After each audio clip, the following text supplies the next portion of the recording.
Coming up on WUFT's First at 5, searching for a murder suspect, the limited information local police have to go on, and who they're turning to for help to solve the crime. Plus, rain is moving out, but not for long. The UF weather team is tracking storms that could impact your 4th of July holiday plans. And scammers making a major push to target Florida's grandparents. The steps the state's top lawyer says they can take to keep from getting conned out of thousands of dollars. This is First at 5. First at 5. From the University of Florida's College of Journalism and Communications, you're watching WUFT News. The UF weather team is tracking this line of showers and storms moving out of our area this evening. But the rain isn't done for this week. This is WUFT's First at 5. I'm Natasha Holt. Let's get right over to UF forecaster Sienna Silvest, timing out when North Central Florida can expect to see its next round of showers. That's right, Natasha. Live look outside Century Tower. You can see those droplets on the camera. Cloudy skies, that rain is coming down, and it is also decreasing our temperatures. Our current temperature at 81, but our feels like at 86, a little bit higher than our current temperatures. No gusts, but that wind coming in from the southwest at 13 miles an hour. Now that rain will continue into the night. Rainy out right now, and then looking at that storm tracker, you can see Gainesville, this cell right here, that red indicating that high intensity rain with those lightning strikes. Now off to my shoulder, you can see this band right here at Cross City. You're going to see more intense rain with those lightning strikes getting up to 50, looking at that total strike counter over my shoulder. Now zooming in, this cell right here, that red over Gainesville right now, causing those umbrellas to pop up, will continue into the night, 7 p.m., creating for a stormy night. But as we go into the night, expect rain chances to decrease as well as those temperatures to bottom out around the mid-70s. Now, taking just a glance at Hurricane Beryl, it made landfall this morning at 11:10 p.m., making landfall at the island of Carriacou. Now, we will take a deeper dive into the hurricane moving up. Now, coming up, tracking Beryl and its future path, and as well as tracking the stalling front on the southeast, causing those storms today as well as later into the week, as well as tracking the 4th of July and how that'll affect the outlook. Police in Ocala are asking for your help to solve the murder of a local woman. The shooting happened Saturday night off Northwest 20th Avenue. That's near Highway 27. Deputies say that's where they found the body of 31-year-old Faye Porter. Officials say they don't believe there's any danger to the community, but they'll provide more information when it's available. If you have any information that may help detectives, call the Ocala Police Department or make an anonymous tip to Crime Stoppers. Tips can be submitted over the phone or online at ocalacrimestoppers.com. One of the 9 people arrested at the UF pro-Palestinian protest will be in court tomorrow afternoon. The pre-trial conference for Allison Rooney is scheduled for Tuesday. Rooney is among the 9 people issued trespassing orders banning them from entering UF until April of 2027. The group was among the first college arrests across the state that involved national protests against Israel's military occupation in Gaza. Rooney's hearing is set to start at 1:30. Florida Highway Patrol is investigating what led to a deadly crash on I-75 in Marion County.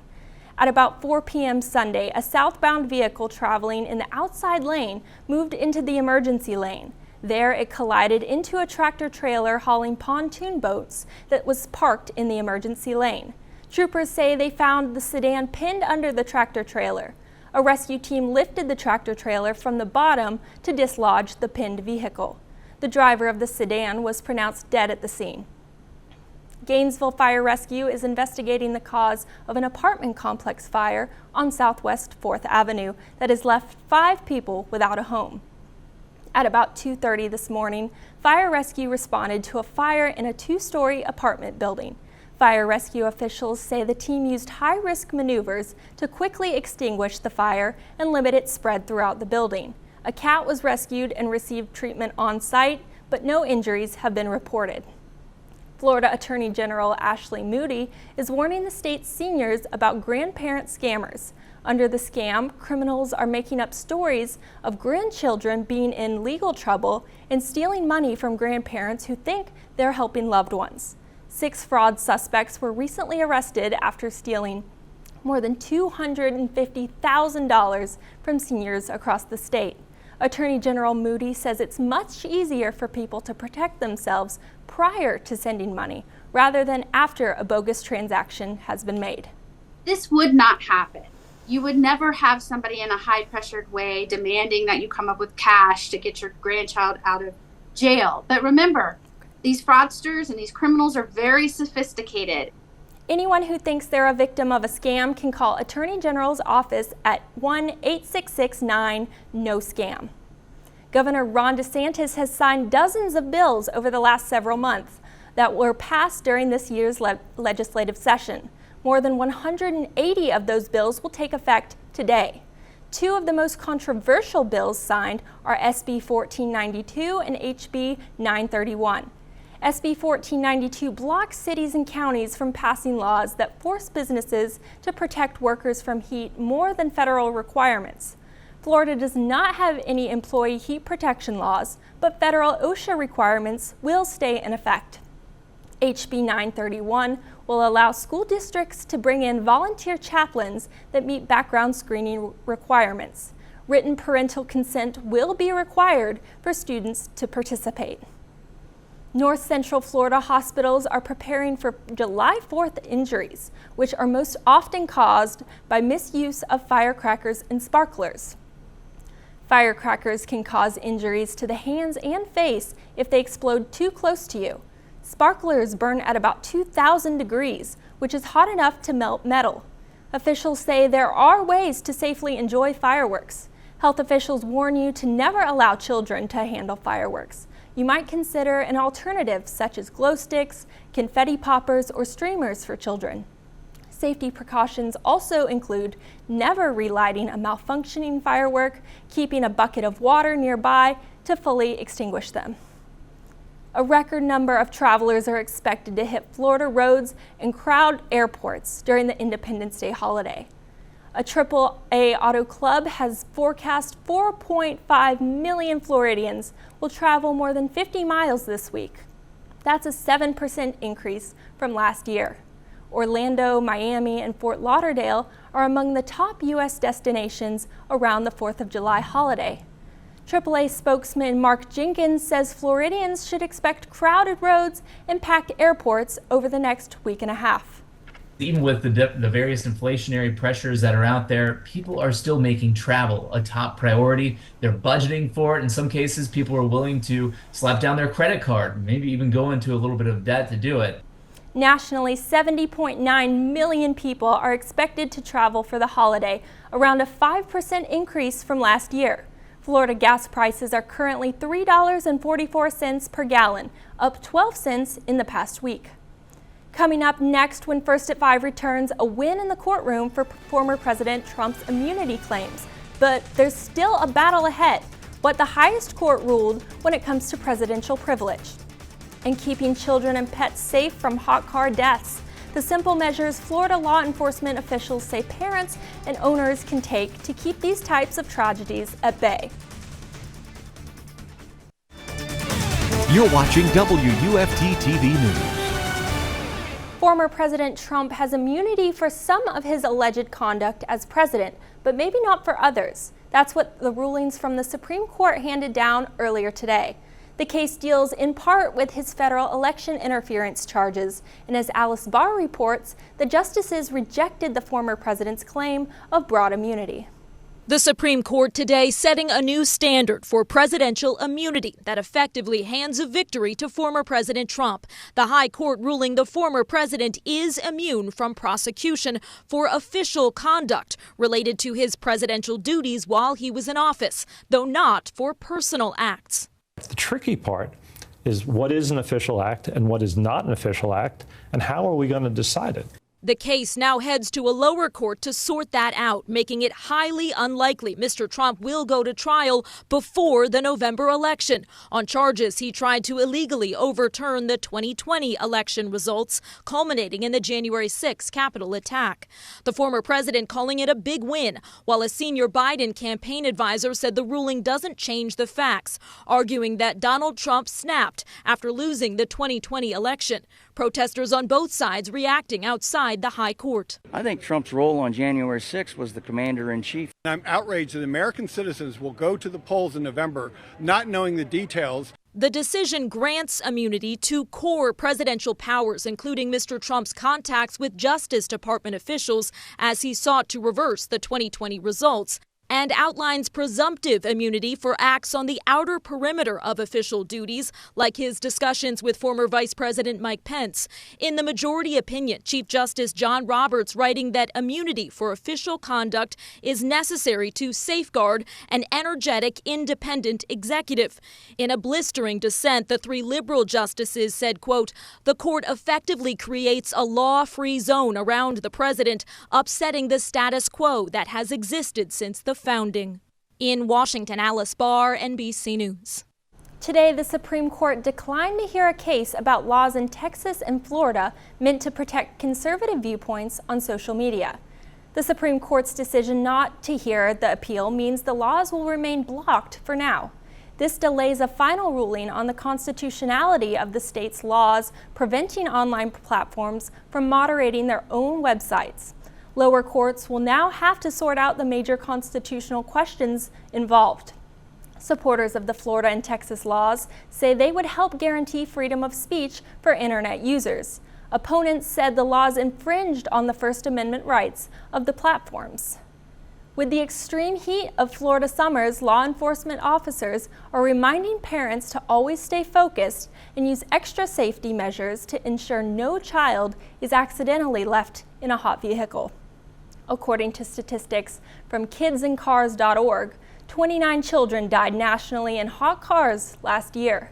7 of those deaths occurred in Florida. It's a criminal offense to leave a child inside a parked car. Florida Highway Patrol Lieutenant Jim Beaufort said there is no safe amount of time to leave a child unattended inside a car. Maybe you're just going into the gas station real quick to get a soda, or maybe you're just going in to pay for gas, or maybe you're just running in to get some milk. But just remember the time frame that even that 5-10 minutes could be enough to have life-altering consequences to your child. Beaufort goes on to say anyone who sees a kid left unattended inside a vehicle, regardless of the location, should call 911 immediately. In addition to children, hundreds of pets also die each year in the state from being left alone inside hot cars. Hurricane Beryl made landfall this morning in the Lesser Antilles. The latest coming up and how that affects Florida.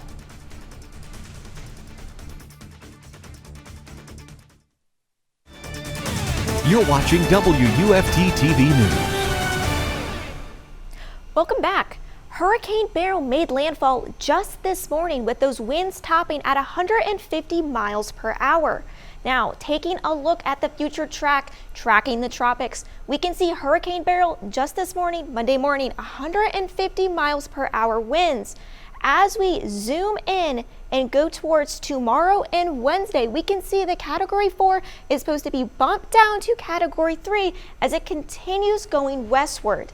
Now, going into Wednesday morning as well as Thursday morning, we can see even though that category is bumping down from 4 to 3 and 3 to 2, it can still be life-threatening and cause devastating destruction as it almost makes a head-on hit possibly into Jamaica as well as the Cayman Islands. It should be of attention. Now, as we move into the week, Friday, Saturday, it will cross the Yucatan Peninsula, bumping down from a hurricane to a tropical storm, but as it passes the Bay of Campeche, those in southern Texas should watch the forecast and look to officials for correct information. Now, the National Hurricane Center also has identified another area of interest with a medium chance of tropical depression formation that could appear in the next 7 days in the same path behind Beryl. Now, as we go into the tropic takeaways, continued Caribbean impact, but no tropical threats to Florida right now. But make sure you stay informed, as these early formations of major hurricanes are an indication of this upcoming active hurricane season. But back at home, temperatures 83 here in Gainesville, 93 Jacksonville, 82 Cross City. Storm tracker, I'm sure you noticed those showers. We are seeing this rain cell going over Gainesville, as well as this band of storms with lightning strikes over Cross City. Now, tracking those hour by hour, temperatures decreasing as well as rain chances decreasing going into the night. Temperatures around mid-70s. Overnight temperatures expect to low out around 74 all across Alachua County. Marion County expect to be around the same temperatures, 76 the Villages, 74 Ocala. And then moving into that 7-day outlook, expect those temperatures to slightly decrease as we go into the week. Those rain chances should decrease, but then increase a little bit as we go towards the weekend. Now, 4th of July, have a backup plan, inside plan, in case those rain showers do come over for your 4th of July celebration. Coming up next in sports, plenty of Gators will look to make their mark in history when the Olympic Games take place later this month in Paris. We break down who is competing, and we hear from a current Gator who already has Olympic experience. We're back after the break.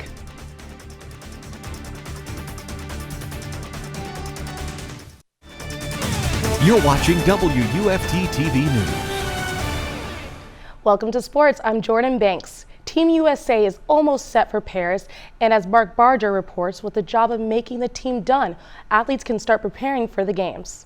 She's dealing with what gymnasts call the twisties. After disappointment in Tokyo, Simone Biles is about to do something she didn't expect. I never pictured going to another Olympic Games after Tokyo just because of the circumstances. But with another all-around title under her belt, Biles and 3 of her Tokyo teammates are set for what they see as a redemption tour in Paris. We're more mature, we're smarter, we're more consistent. Even if there is room for improvement. We have to get that out of the way, but we are in training, so if we can just do what we do in training, then I think we're going to hit it out the ballpark. Joining the veterans is 16-year-old newcomer Hesley Rivera. She can't even drive. Should we teach her how to drive before she gets to Paris? Like, geez, she's so young. She's so cute. She's so smart. She's beautiful. We're really proud of her. The U.S. track and field team is also bound for Paris with a head of steam. She broke her own world record in the 400-meter hurdles. I don't think it ever gets old. I think it's like reliving that childhood dream over and over again. Track's final day saw Olympic trials records fall in 5 other races, including Nikki Holt's in the women's 1500. Going to Paris! Their first Olympic trip. Yeah, 3:55. I haven't wrapped my head around that. I haven't wrapped my head around the Olympics. Like, there's so much catching up to do. The City of Light awaits. Mark Barker, NBC News. Leanne Wong, the rising Gator senior, will participate as a replacement athlete for the 2024 U.S. Gymnastics Olympic team. This is Wong's second Olympic appearance, as she was a replacement for the 2020 Tokyo team. Wong had a post-Olympic trial interview after announcement of the U.S. Paris team. Yeah, I definitely think I do have a lot of experience, and there are a lot of young ones on the team, so I can kind of guide them as well. But I think it's going to be a different experience this time. Last time I really only had like 3 days out there and was left in my hotel room for the rest of the time, so I'm just looking forward to this journey. After the Olympics, Wong will return to the Gators gymnastics team and try to make another push for a national championship. Gators track and field star Jasmine Moore made history at the U.S. Track and Field Olympic Trials on Saturday. Moore is the first woman in American history to qualify for the long jump and triple jump. Moore had a season best of 22 feet and 10 inches in the long jump and 46 feet and 9 inches in the triple jump.